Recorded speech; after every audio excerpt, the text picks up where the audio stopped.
You know, the Ben Pearson Jet Bow is without a doubt the most widely produced and the longest running series of bows by Ben Pearson.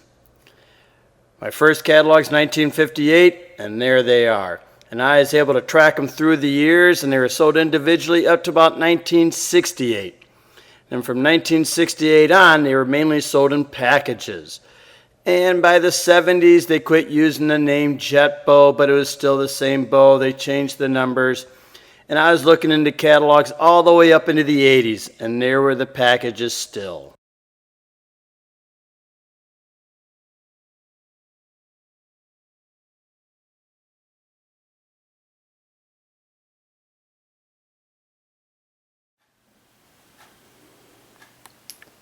These are my two Ben Pearson Jets I bought off eBay. And if you buy any bows off eBay, you can buy some and you bid for some. And I bought these because I'm going to be instructing archery at the Eisenhower Leadership Center at West Point. And what that is, they bring in foreign nationals and we teach them leadership. I'm doing land navigation, orienteering, survival, and they asked me to do some archery, which I'm pretty happy with. And I didn't want to use my regular bows. I don't want any, some guy that doesn't know nothing come in here, over crank it and break one of my nice ones, and they're pretty hard to replace since they're all like 46 years old. So I went on and I found these. And, being a big Ben Pearson fan, I wanted to use some Ben Pearson bows. So I found some old Jet Bows. And these both are from the 60s. Right there's the number, catalog number 333. Now here's the interesting part. They're both orange, but you can see one has a black handle, the other has gray. Then if you look here, we'll go down the bow. They're pretty similar here, and they stay similar until you get down here. Look at the difference there. There is a big difference in thickness. So these are definitely two different model years. And the other difference is in the nocks. You can see that once like that. I'll turn it over to the other side. All right, look at that knock. And this one, the thicker one, has more of a traditional type of knock that we're all used to seeing.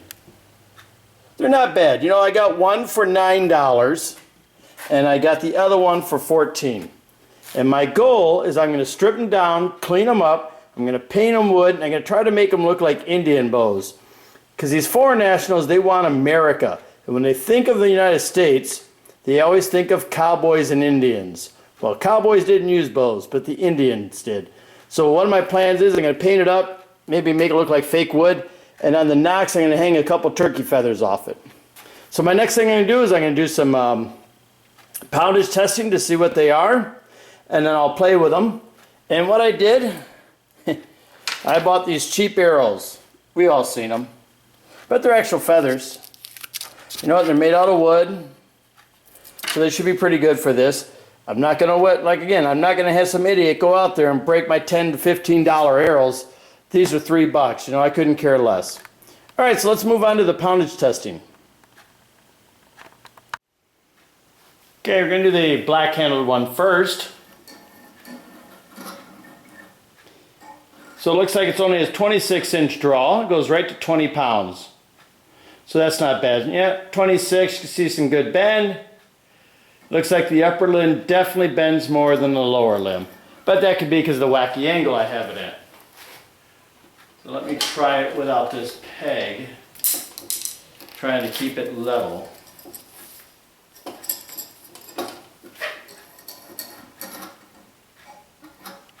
Yeah, about 20.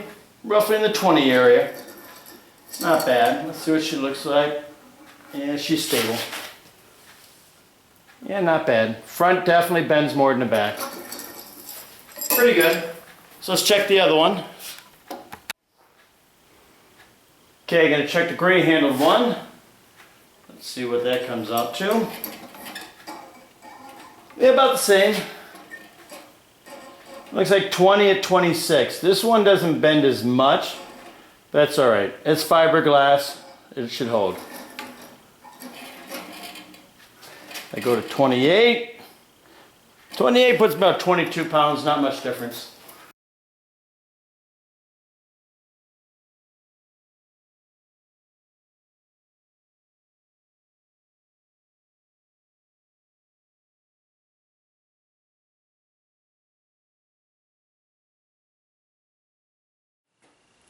Alright, so we know the poundage is on. Now we're going to speed test them. First up is my winter bow, that's what I call it. Let's see what we get. And I can't get full draw. 117. And there's no way I can get 28. This is definitely a 26-inch draw bow. 112.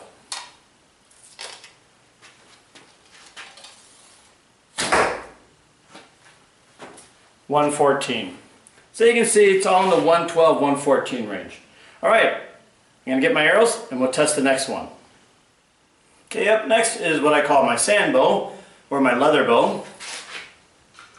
So the other one's in 112, 114. Let's see how this one performs. Let's get the feathers off my string. I bet you that would really help, wouldn't it?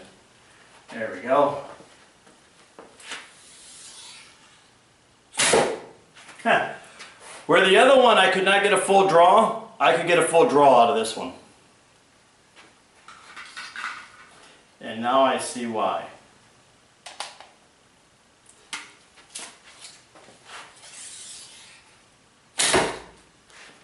$112. Funny. More draw, about the same speed. Uh-oh, almost split it. Almost split an arrow. There's my wife's arrows. 112 again. So that's the speed in this one. Alright, now I'm going to do my orange one. The orange one is the newest of the types because it's got that little Ben Pearson logo, so it's probably late 60s, early 70s. Alright, let's see how this one does.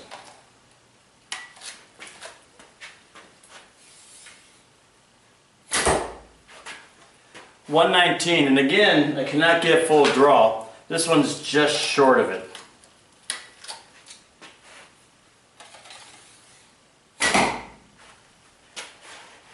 $121.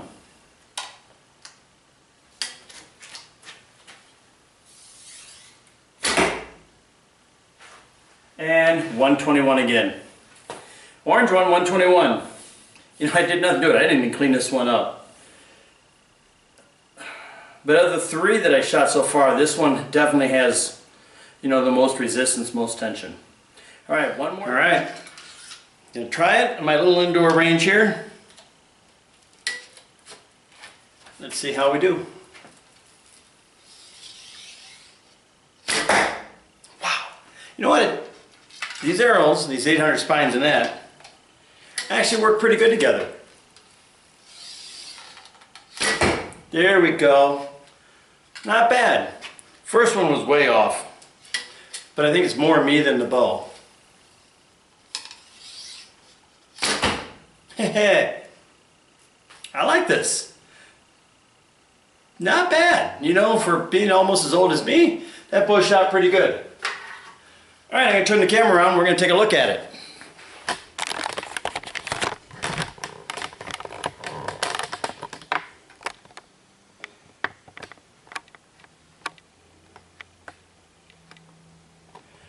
There you go. First one is the one at 1 o'clock, and the two right off the bullseye were the second and third. You know, I'm not like super aiming, I'm just generally aiming. But I'm very happy with that. That was pretty cool. Okay, up next, the desert bow.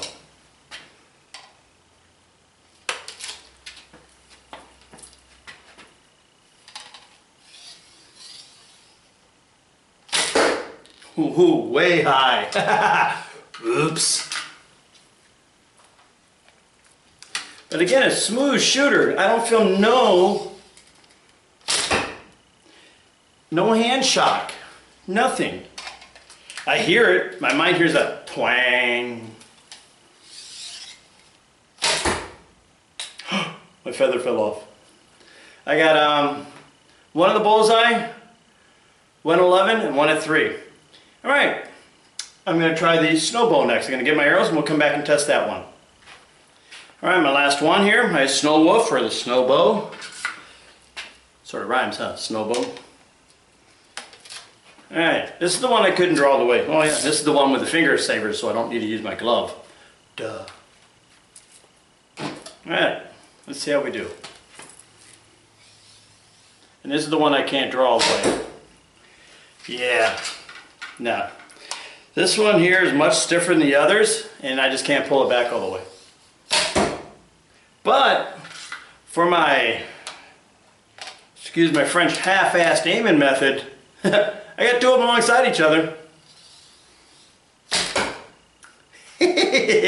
Sorry, I'm just not used to shooting like that. Once again, this one had a little hand shock in it. But it shot pretty sweet once I figured out what to do. The Ben Pearson Jet Bows. I believe they are still the best youth economy bows on the market today. They are definitely better than the Bear Crusader, which is just a little flat piece of fiberglass they put on there. They're better than the Barnett Little Sues, which are, just to me, some of the worst bows out there. This design has been around since the 50s. It looks like a bow, it acts like a bow, and it shoots like a bow. I think these are awesome. And the other thing I love about them is that you can do what I did. You can make them into Indian bows. You can modify them because they're dirt cheap and they last forever. So if you get a chance and you're looking for a bow like this, go on eBay and grab yourself a Ben Pearson Jet. You'll love them just as much as I do.